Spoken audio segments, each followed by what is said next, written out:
Avant l'utilisation de ce qu'on nomme nous les chiffres arabes,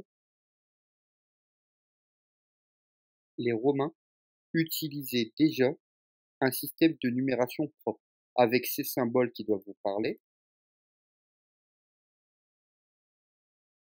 Et donc, vous l'avez compris, bonjour à tous. Aujourd'hui, on va s'intéresser aux chiffres romains.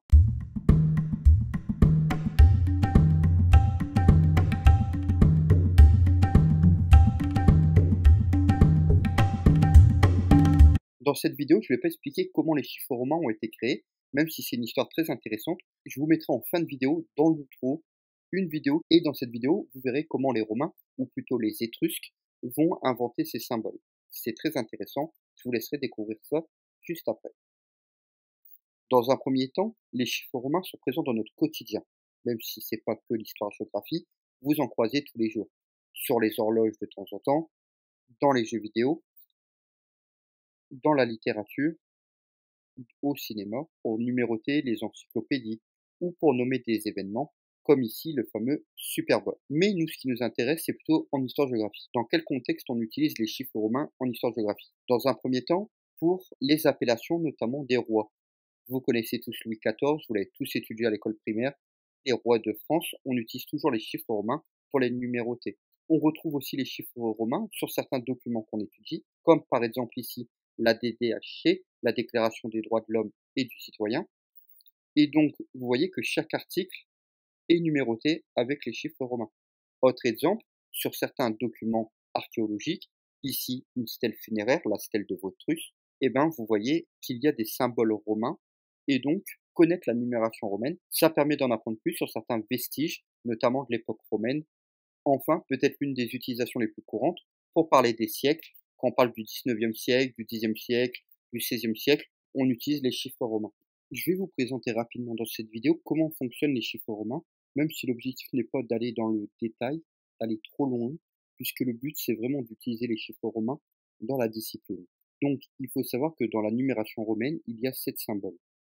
3 qu'on utilise très très souvent en histoire-géographie, et 4 que l'on utilise très rarement, voire très peu, sauf quand on étudie certains vestiges, certains restes archéologiques. Donc nous, ce qui va nous intéresser surtout dans un premier temps, surtout en sixième, c'est de retenir les 3 premiers. La règle numéro 1 pour la numération romaine, c'est que c'est une numération additive, c'est-à-dire qu'on ajoute. Exemple 1, pour faire 2, on met 2 fois le symbole, pour faire 3, on met 3 fois le symbole. On verra pourquoi je vais pas jusqu'au 4 un peu plus tard. Deuxième règle, ça se lit toujours de gauche à droite. Toujours du symbole le plus grand vers le plus petit. Ici, vous avez un exemple avec les 3 symboles qu'on va essayer de retenir. Le X qui représente le 10, le V ou plutôt le U qui représente le 5 et le I qui représente le 1. Vous avez bien le plus grand à gauche, le plus petit à droite.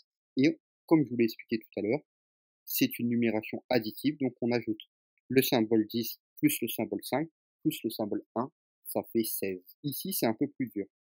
Surtout que j'ai rajouté le symbole M pour 1000. Et donc, normalement, si vous avez suivi, 2M, donc ça fait 1000 plus 1000, 2X plus 10 plus 10, et 3I, ça fait 1 plus 1 plus 1. Et donc, à la fin, vous avez 2023. Donc avec cet exemple, on a pu revoir les 2 premières règles. On passe à la règle 3. Jamais 4 fois le même symbole. Donc, je vous ai mis 4 fois le même symbole. Ça n'existe quasiment pas. Pourquoi le quasiment pas? Puisque ce n'est pas autorisé avec quasiment tous les symboles. Puisque avec le M, c'est autorisé. Vous pouvez faire 4M pour faire 4000. C'est la seule exception. Dernière règle, règle numéro 4. Pour ne pas faire 4 fois le même symbole, il faut soustraire. En effet, pour faire 4, il ne faut pas faire 4i, il faut faire 5 moins 1 pour faire 4. Et donc pour soustraire, on met le symbole plus petit à gauche du symbole plus grand. Par exemple ici, on a mis le i à gauche du u ou du v. Et donc ça fait 4. Je vous mets d'autres exemples. Ici, vous avez le x avec le i qui est à sa gauche, donc on doit soustraire. Donc ça fait 10 moins 1, 9. On s'entraîne encore. Vous avez employé le x, donc ça fait 10. Par contre, après, vous avez le i qui est devant le v. Donc ça veut dire qu'il faut faire 10 plus 5 moins 20, 4, 14. Un dernier pour la route. Je vous laisse essayer tout seul.